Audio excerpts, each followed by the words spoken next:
come now to the next section of the life of Hezekiah, and as you can see from the title of this study, we're going to have a look at the implications of the historical record of Hezekiah as it sits in Isaiah, pointing to the latter days, to the latter day Assyrian and the king of the north. That's going to occupy us for the next 45-50 minutes or so. And I'm going to start with a Time magazine. This is the Time magazine of October 2015, which of course is a month after Russia had entered Syria. And the Time magazine came out and said Russia just wants to be friends. And of course we know that that event, the introduction of the Russian forces into Syria, changed the entire landscape of the Middle East. It's been going on now for around about 12 months. And the scripture makes it quite plain where this is leading. So we want to have a look. This is very relevant, isn't it? So you probably didn't think, most of you probably didn't think you're going to come along and hear a sort of like a lecture type address on the kings and prophets of Israel and Judah. Well, that's what you're going to get. All right? So we're going to actually look at the prophetic implications that we're actually watching now, and it's going to come from the record of Kings and Chronicles and that record of Isaiah. So this is where we are, sitting right at the end of Israel's history in the reign of Hezekiah. I want you to come with me, if you would, to the book of Isaiah. I want to do a little exercise at the start of this session. Now, some of you will have done this, but what we want to do is have a look at this title, The Assyrian. It is the title of Gog, the Gog of Ezekiel 38 verse 2 in the prophecy of Isaiah and Micah. Now it's well worth doing this exercise. You see the underlined passages there on the screen behind me? Isaiah chapter 10 and verse 5 is where we'll start. And I would suggest that if you have a highlighting pen of some kind and you want to do this exercise, then you could just highlight the phrase, the Assyrian. So Isaiah 10 verse 5 says, O Assyrian, the rod of mine anger and the staff in their hand is mine indignation. So who does this refer to? Well, of course, it's all based upon the Assyrian invasion of the land of Judah in the days of Hezekiah. But we're given the hint as to what it really refers to.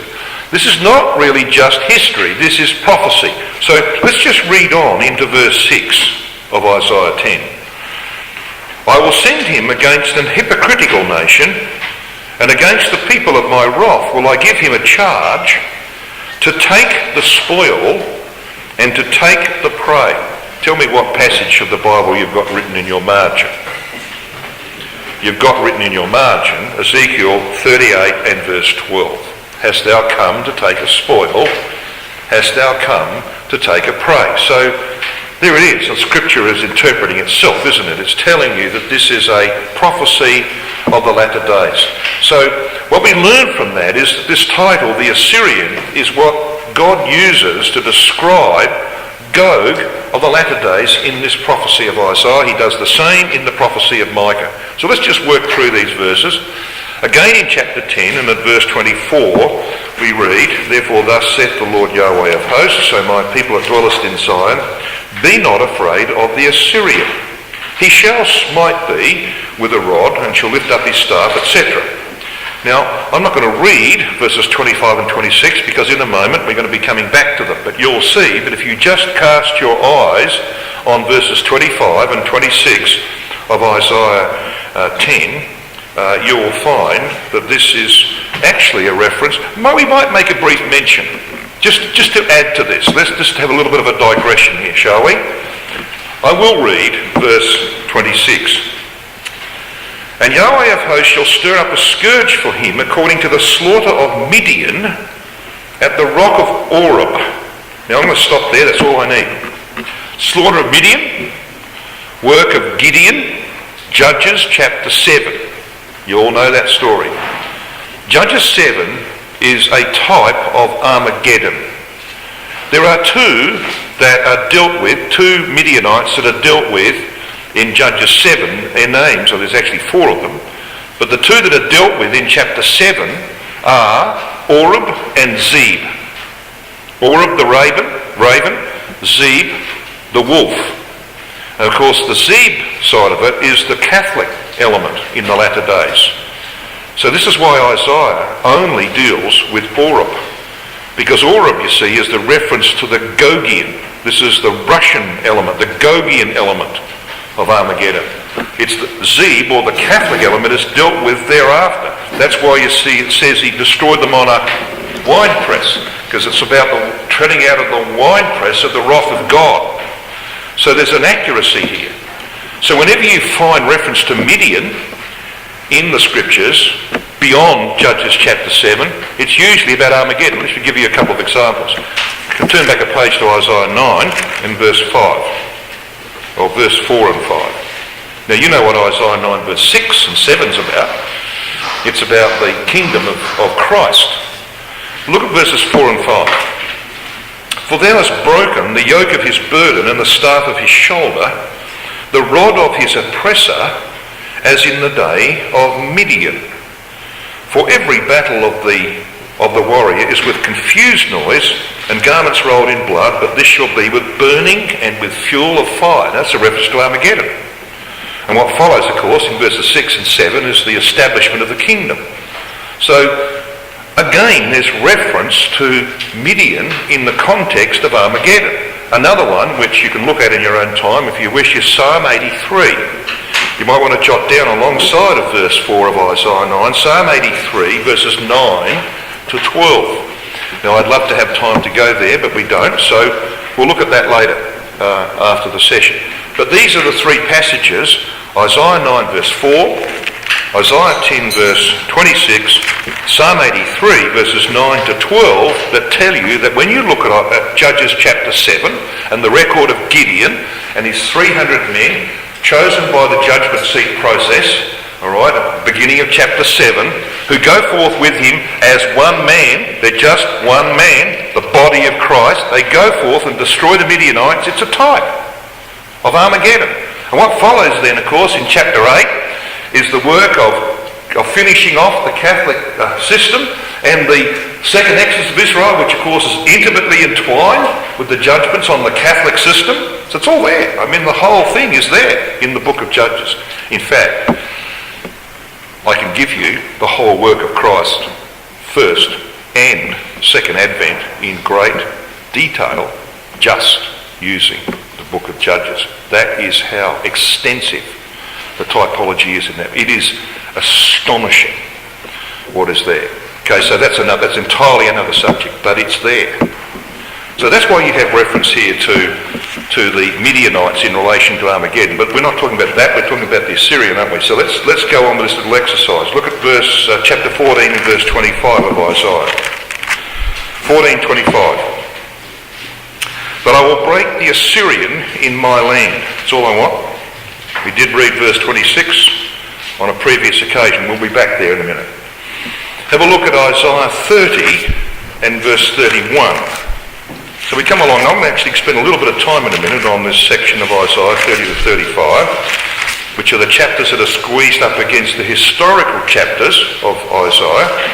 But look at Isaiah 30 and verse 31. For through the voice of Yahweh shall the Assyrian be beaten down. Now, you need to look at this context to know it's later days. And we'll see that in a minute. Have a look at chapter 31 of Isaiah and verse 8.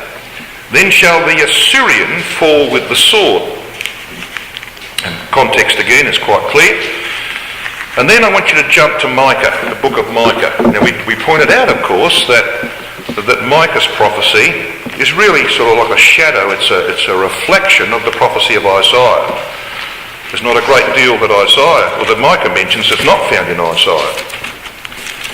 So we come to Micah chapter 5. And verse 5, and we read this. Now, you know the context, and we'll reflect upon this in a minute again. Verse 5 says, And this man, namely Christ, shall be the peace when the Assyrian shall come into our land. And again in verse 6, you look down towards the end of that verse, it says, Thus shall he deliver us from the Assyrian when he cometh into our land. So we know, don't we, that this title, the Assyrian, is used by God in Isaiah and Micah of the latter day goat. Context tell you that. So it's very important to understand the way that this is used in those prophecies. It's obviously based on the invasion of Judah in the days of Hezekiah that we've been considering. Now the Assyrian army was destroyed outside the walls of Jerusalem, as will Gog's army.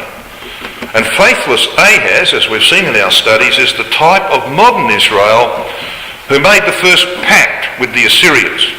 And I want you to come to have a look at this pact that Ahaz makes with the Assyrians. I want you to come to 2 Kings chapter 16.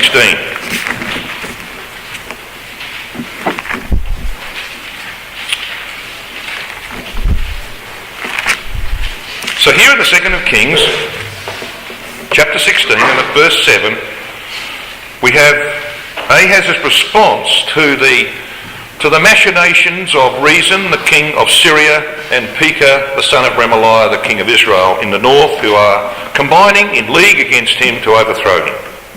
Verse 7. So Ahaz sent messengers to Tiglath-Pileser, king of Assyria, saying, I am thy servant and thy son. Come up and save me out of the hand of the king of Syria, and out of the hand of the king of Israel, which rise up against me. And Ahaz took the silver and gold that was found in the house of Yahweh and in the treasures of the king's house, and sent it for a present to the king of Assyria.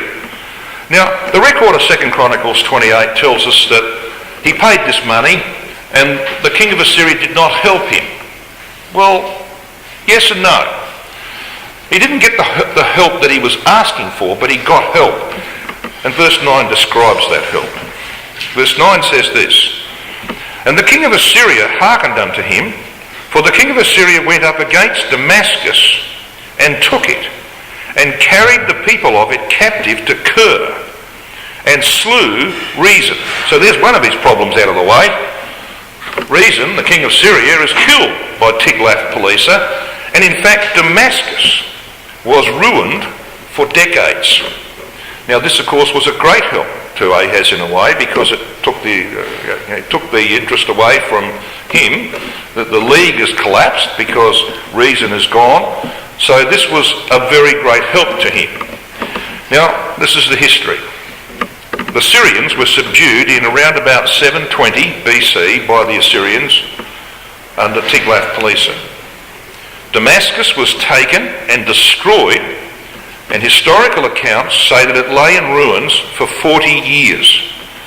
And as we just read there, the inhabitants were carried away captive into Assyria. So in this, prophecy was fulfilled. And Isaiah 17 and verse 1 is one of those prophecies. Now, we've had people referring to Isaiah 17 in relation to what's happening in Syria today. Damascus is already half in ruins, of course. It'll be finished off in due time, because what happened in ancient history is going to be repeated again. So Isaiah 17 is a fulfilment of that prophecy, of a prophecy about the destruction of Damascus, but it has this latter-day implications. And there is unquestionably latter-day references in Isaiah chapter 17. Now, it's not my intention to give an exposition of this chapter, but to point this out. Look at verse 1 of Isaiah 17. The burden of Damascus. Behold, Damascus is taken away from being a city, and it shall be a ruinous heap. And so it was. For decades, for 40 years, say the historians, Damascus lay in ruins. And the kingdom of Syria remained a province of Assyria till the capture of Nineveh by the Medes in 625 BC, when it fell, of course, under the Persian conquerors. So this was the history of Damascus. Now, of course, this is not the only place where Damascus is spoken of in Bible prophecy. So Isaiah 17 verse 1 was primarily fulfilled in the events of 2 Kings 16 verse 9. But just as the prophecy of Isaiah has latter-day implications in relation to the invasion of the Assyrians, so this is going to have a second round. There's going to be a secondary fulfilment. Damascus is again going to be destroyed and to lie in ruins. It's already half done. So So there's this passage that we've been referring to. There's Isaiah 17, prophesied that Damascus will be taken away from being a city, be a ruinous heap. And Amos 1 verse 4 adds to that. Amos 1 verse 4 says that Yahweh would send a fire into the house of Hazael, which should devour the palaces of Ben-Hadad. That's what happened when Tiglath-Pileser came down in around 720 BC. But another prophecy is Jeremiah 49, a prophecy against Damascus. I want you to come to Jeremiah 49, because this actually is a commentary on what happened when Tiglath-Pileser turned up to destroy Damascus. Jeremiah 49, verse 24 and 25.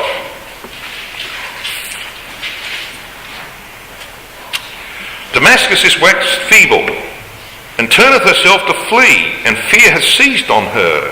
Anguish and sorrows have taken her as a woman in travail.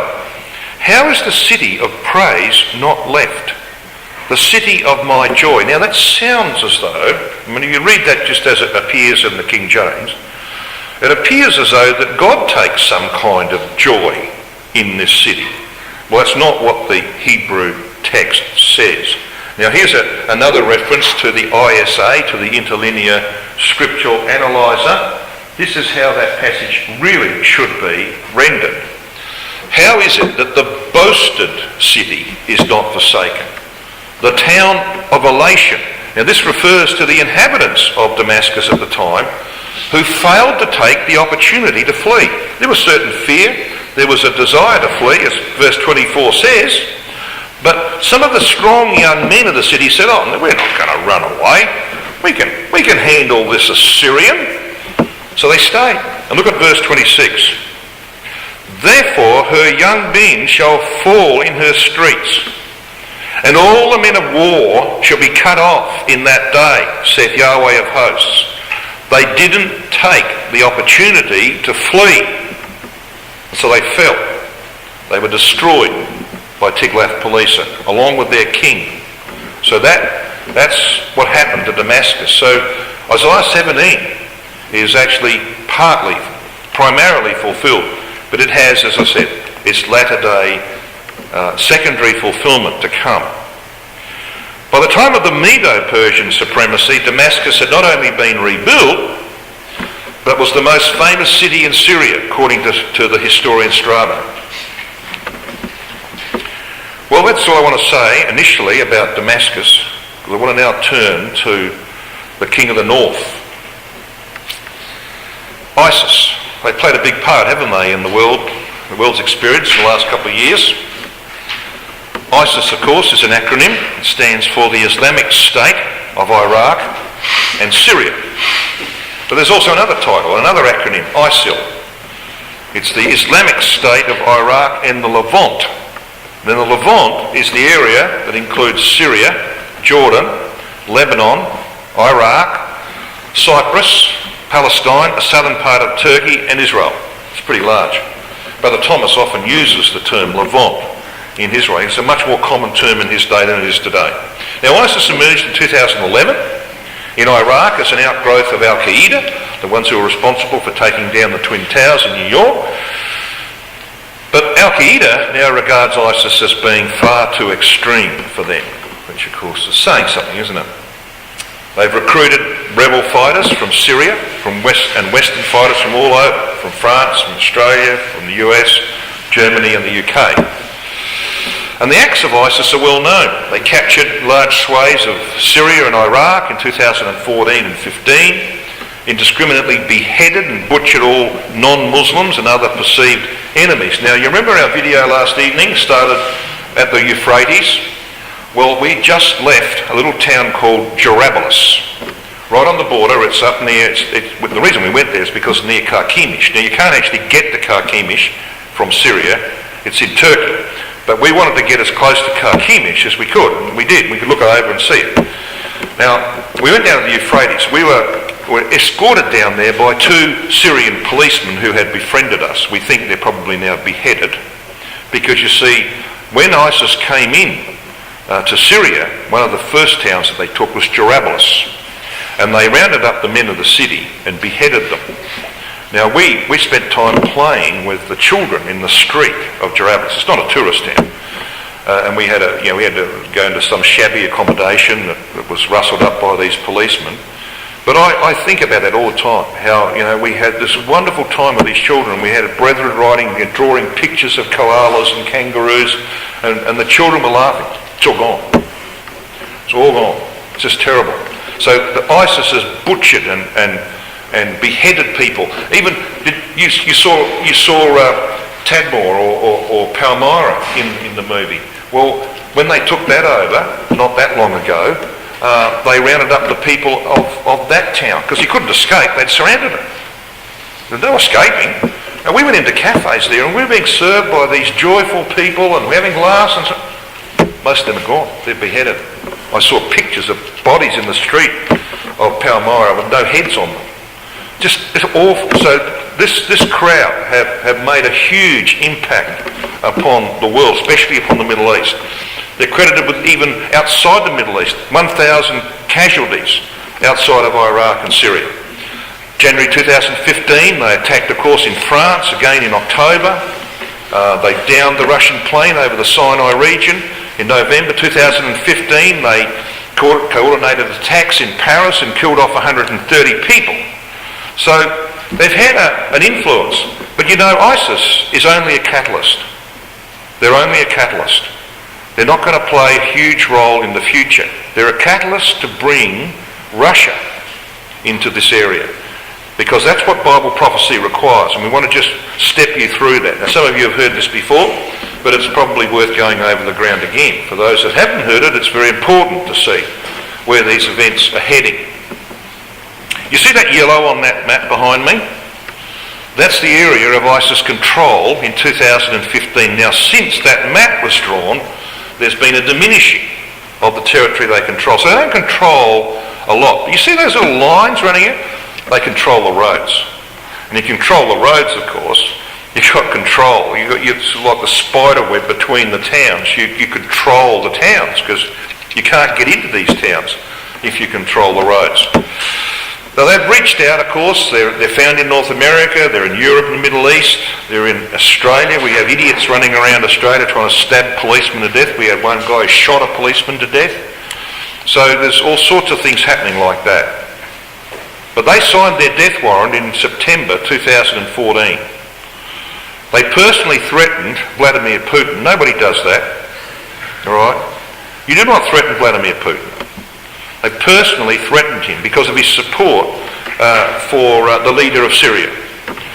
And so they made other statements. They said their state, when they established the Islamic State, would free the southern Muslim Russian states from Kremlin control. They said that they would liberate the Chechens. And ultimately they said they'd capture Moscow. What idiots.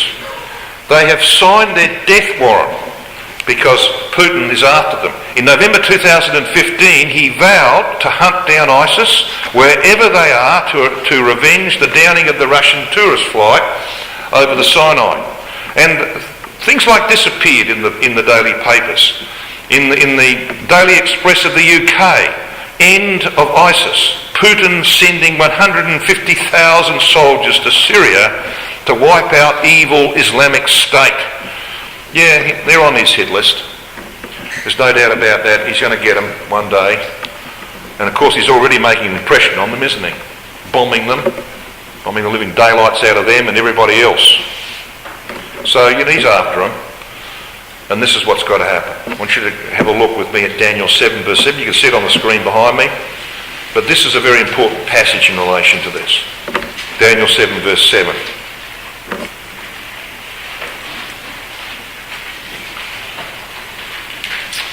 Daniel says, after this I saw in the night visions, and behold, a fourth beast, which we know as the Roman Empire, dreadful and terrible, which it was in its history, strong exceedingly. It had great iron teeth. There's your identifier, the iron of Rome.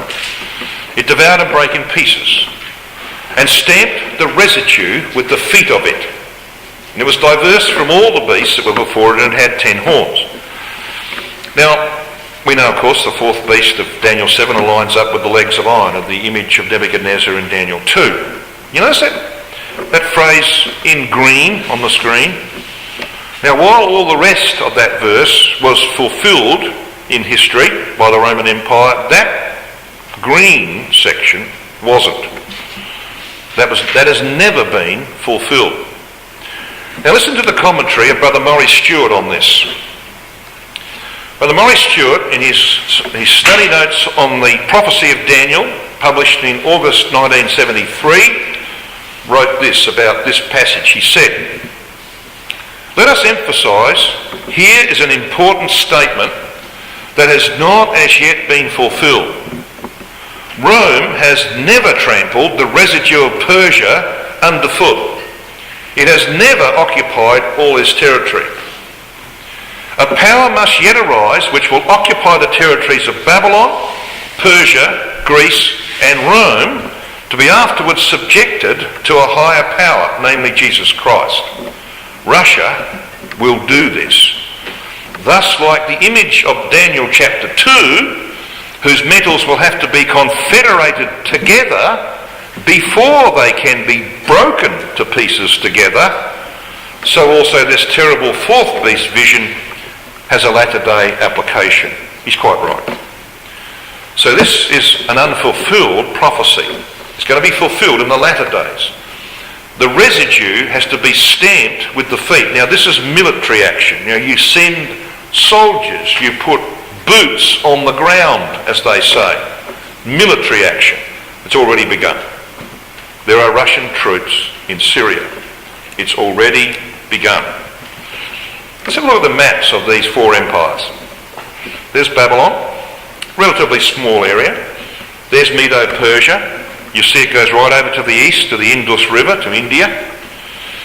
Along came the Grecians, took over basically the same territory as the Persians. Then along came the Romans. Now you'll notice that they got as far as the head of the Persian Gulf, but they couldn't hold it against the Parthians. They were forced back, and so in 118 AD, Hadrian withdrew from Trajan's conquests in the east, and he drew a line. In fact, built Roman forts 1 Roman mile apart, right down through what we call modern Jordan and Syria today. And I know they're there because I've stood in a few. They're there. This became the line, the eastern border of the Roman Empire for the rest of its history until late 400s. All right? That is where their eastern border was. So Rome, in its history, never secured the territory to the east. That is the residue of the three empires that Rome never controlled. Now each of these empires, when they took over from the other one, devoured their territory. Rome never devoured the territory to the east. So this is what they have to stamp with the feet thereof. This has to be taken by an invasion, by troops on the ground, stamping the residue with the feet thereof. And of course this lines up perfectly with Ezekiel 38 verse 5, which says that Persia is involved in the confederacy of Gog. Persia is not, of course, just Iran. It's that entire area from the Mediterranean right across to the area of what we would call Pakistan today. So in September 2015, Russian troops moved into anti-aircraft into Syria. Iran, of course, is helping its fellow Shiite government in Iraq against Sunni ISIS influence. ISIS threatened Russia in September 2014. And of course ISIS just happens to have an unusual third name. It's called Daesh or Daesh. You've heard politicians talk about Daesh. Well, it's a derogative term. It's an adapted acronym of their Arabic name, the Dawlat al-Islamiyah, whatever they are. And of course, it's similar to another Arabic word, das, which means to trample down or to crush. Yeah, ISIS is the catalyst to bring Gog into this northern area of that region, so that they can become the king of the north. and they're going to trample down ISIS in the process, along with others. That's also supported by a third passage in Daniel chapter 11 and verse 40.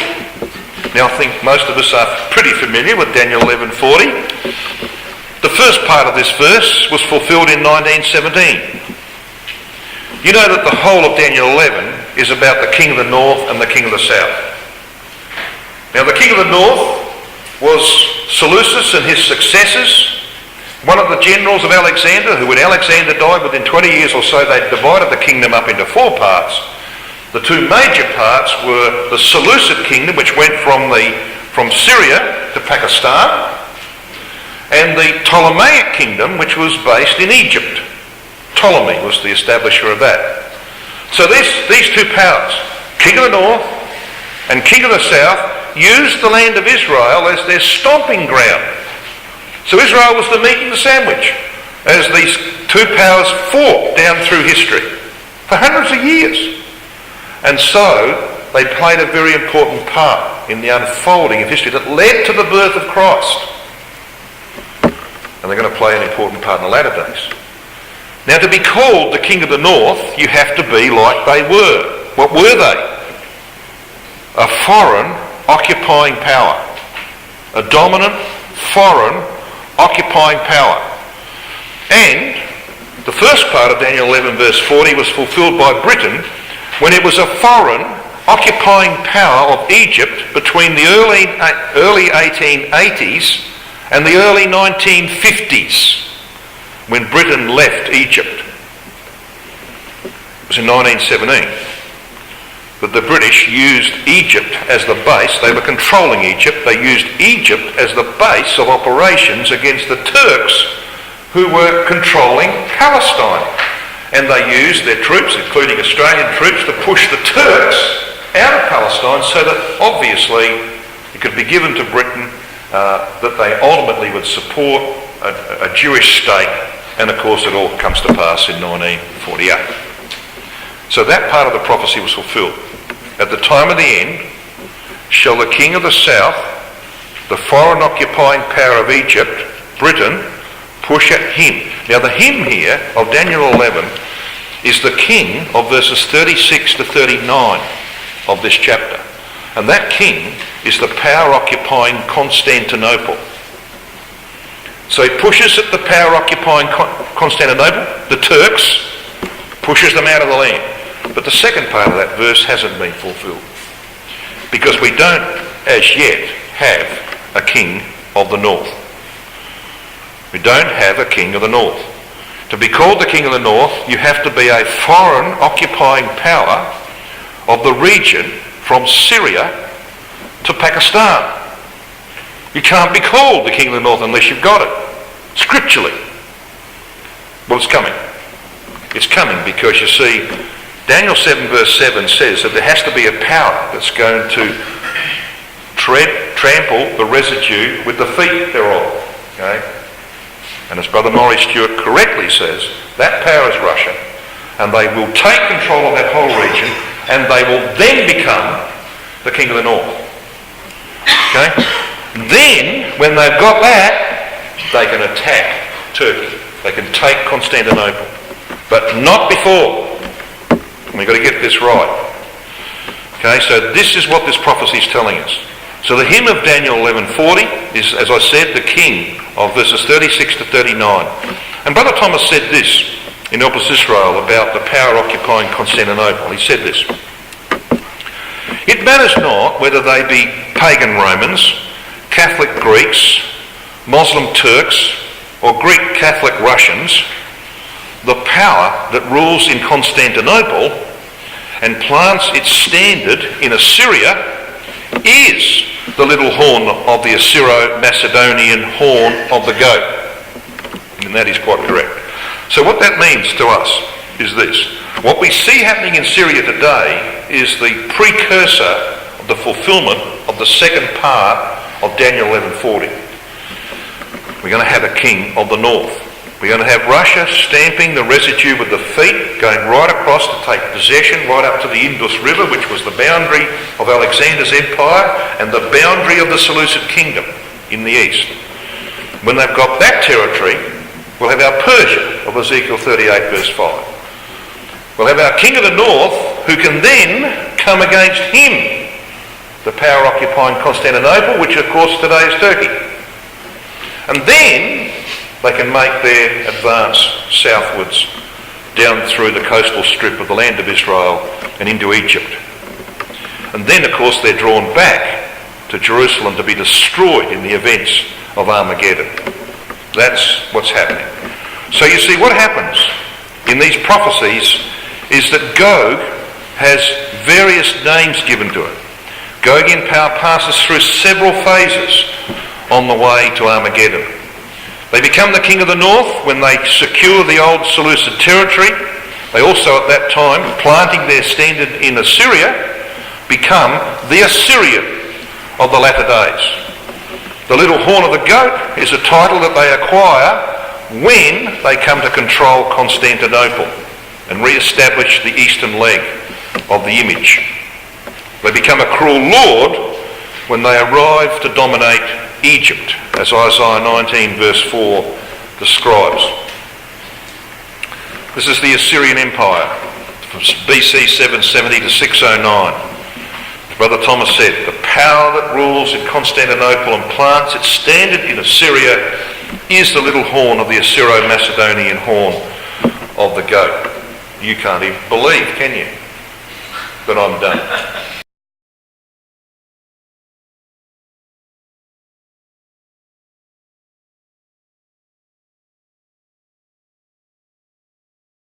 BibleTruthAndProphecy.com is a worldwide collaboration by Christadelphians to help promote the understanding of God's Word to those who are seeking the truth about the human condition and God's plan and purpose with this earth and with mankind upon it. Bible Truth and Prophecy is part of a wider set of online resources provided by Christadelphianvideo.org for establishing just how far removed the true Christian teaching of the first century apostles is from that taught by mainstream Christendom today. BibleTruthAndProphecy.com is very much a standalone website, but benefits from our vast network of sites and resources and social media. Here are just a few of the things that BibleTruthAndProphecy.com offers. We have a good number of written articles supplied to us from brothers from all over the globe. These deal with first principle issues, creation versus evolution, the inspiration of the Bible, and so much more. We have a whole section of video study series. These are studies that have been posted onto our YouTube channel, but because of the difficulty of the search feature within YouTube, we have chosen to host on Bible Truth and Prophecy. So now every video you search for within the site, you can be guaranteed that it will be of a Christadelphian nature. We also have a preaching video section where any ecclesia is invited to download and use or embed these videos within their own ecclesial websites. We also have an exhortation service where we produce 2 or 3 exhortations per week, which we then circulate to brethren and sisters in isolation. We also have an ever-growing list of approved Christadelphian sites. We also have a page of live news feeds, so you can keep up to date with all the breaking news as it happens. We also have a section for the daily readings. Each day at around midnight we publish all 3 of the daily readings, and then later on in the day we publish thought for the days, often based on all 3 portions of the daily readings. Within each daily reading post there is also a link to enable you to have the Bible chapter read to you directly.